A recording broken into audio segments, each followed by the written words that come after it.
Hello, wealthy family. How are you today? I couldn't let the day go by and I not stop in and connect with you guys because I love you all so much. Um, I had a heck of a start of my weekend. Um, but today I actually just got done facilitating a new moon meditation, which is why you see my microphone and everything set up here. I have my headphones over there. But I was just sitting here thinking, man, I need to connect with my tribe because I love you all. You all generally give me energy. You all generally give me a battery in my pack. The little community that we are growing, I absolutely love and adore you guys. So I just wanted to start off by saying that I love you. I appreciate you. You are amazing. Y'all are the real MVPs, and I mean that. Okay, so today I wanted to talk about why you want to be mindful of the things that you consume for your spiritual body. Okay, why you want to be mindful of the things you read, the things you watch, the things that you may listen to, like your music, things of that nature. Why you want to be careful for that. Okay, so we are governed by our subconscious mind. Okay.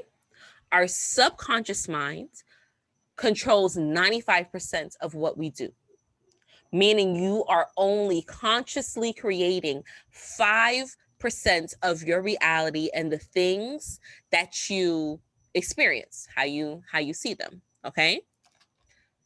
You do not have to think to breathe. I don't have to think to move my hands. If somebody says Marco, you don't have to think to say Polo. If somebody says thank you, you don't have to think to say you're welcome. If you have a job that you go to regularly, you don't have to think on how to get there after you've done it a couple times.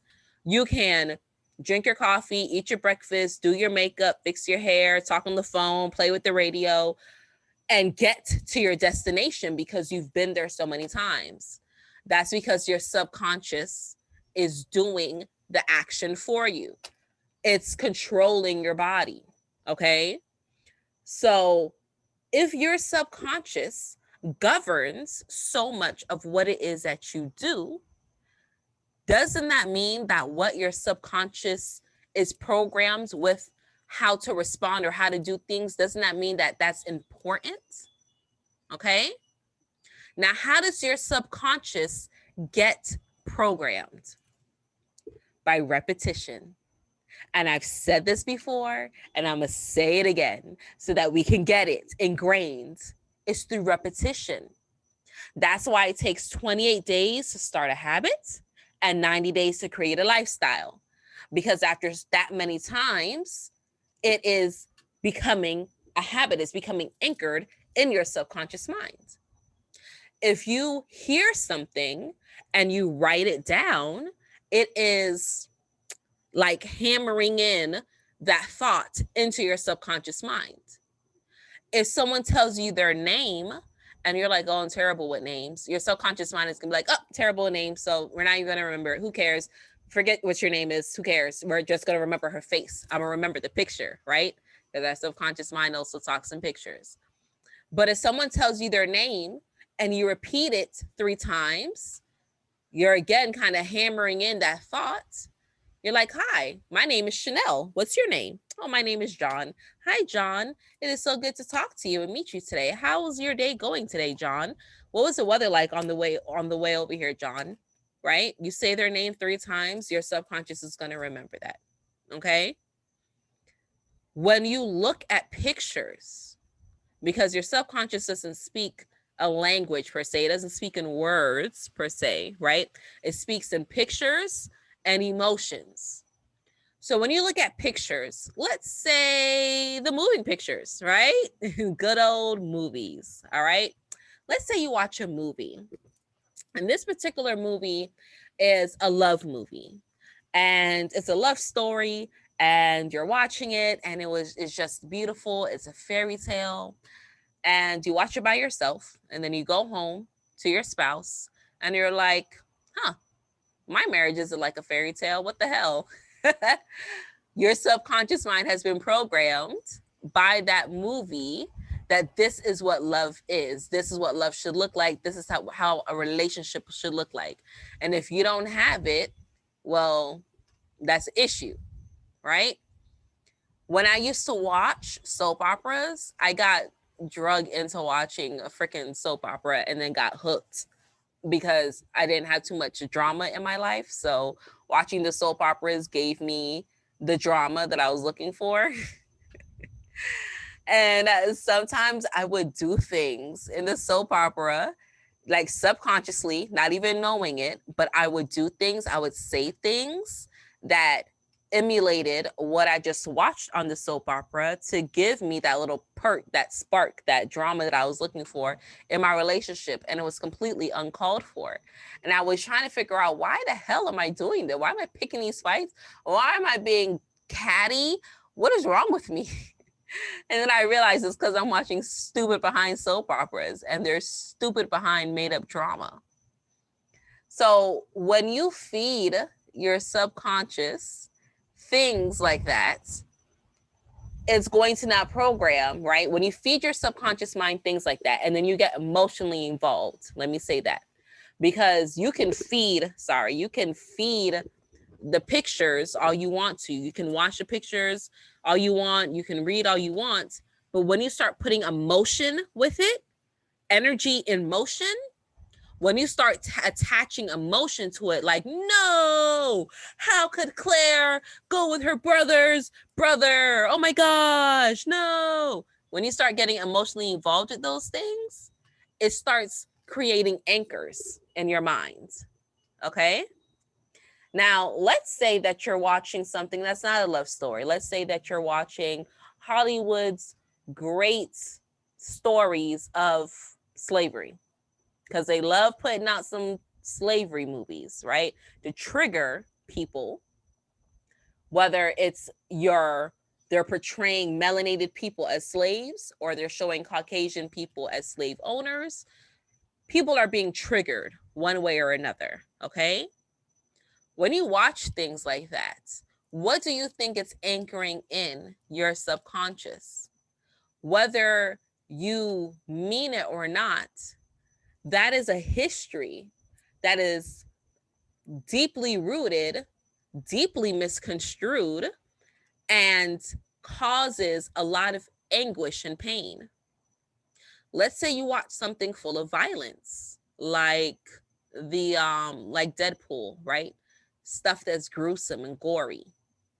Your subconscious is seeing that and normalizing it and allowing a bit of normalcy.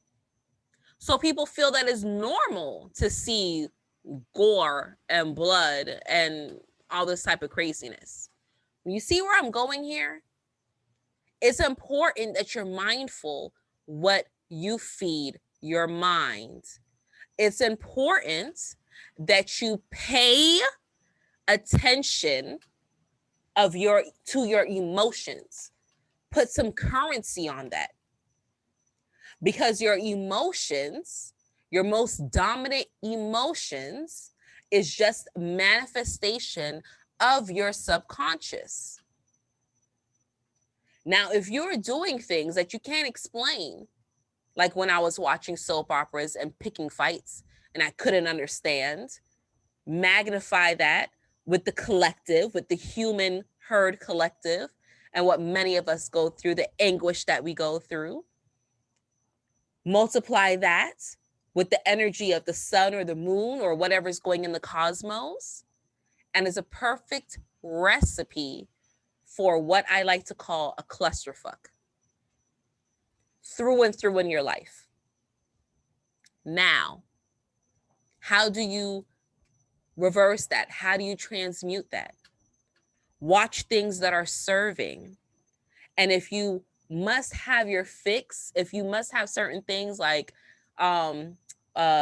Lovecraft, right now there's a show called Lovecraft Country that I'm hooked on, but I can't watch it during certain times. I have to be able to watch it with enough time to clear my mind of that energy.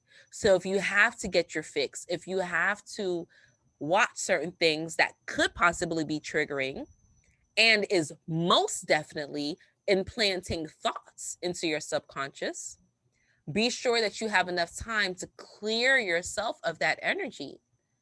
Because every time when you engage in things, even by you sitting here watching this YouTube video with me, I am giving you energy and you are giving me energy back. There is an exchange. The words that I'm saying, the things that I'm explaining is being implanted into your subconscious. So you want to be sure that you are mindful of that in everything, in everything.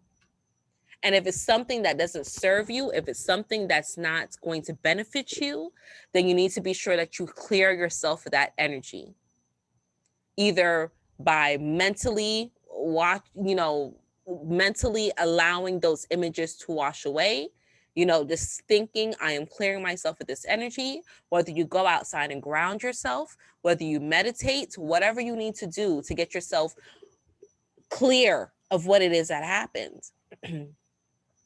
There's another show that I started to almost watch, Antebellum, on Amazon Prime. I've had a couple people say, oh, you would love it, you should watch it. After watching the reviews, the trailers, and hearing certain things, the subliminal messages in that, I don't want it. There's some things I just refuse. I will not share my time or my energy with those things. Okay?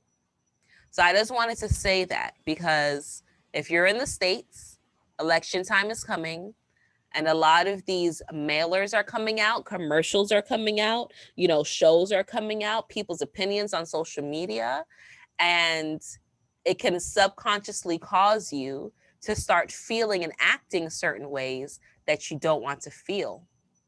And Mercury retrograde started 3 days ago, I believe. And guess what? It ends on election day. You also have a couple different things going on with Mars, the way it's moving. And Mars is a planet of war.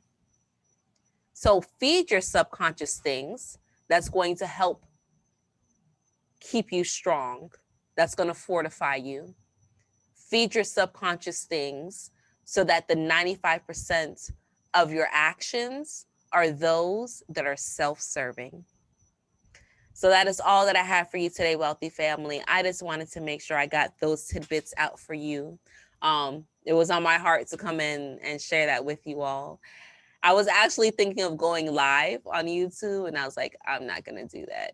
I don't know what time zone you guys are in. So I said, no, I'll just do this setup and send out the video. But I love you all. I really do. I appreciate you all. And my sole desire is that you all take the information that I share, you apply it for your life, and you share it with someone. Share it with someone who can benefit. Okay? So until next time, wealthy family, stay alert, stay aware, and live in love. Peace. Oh, peace.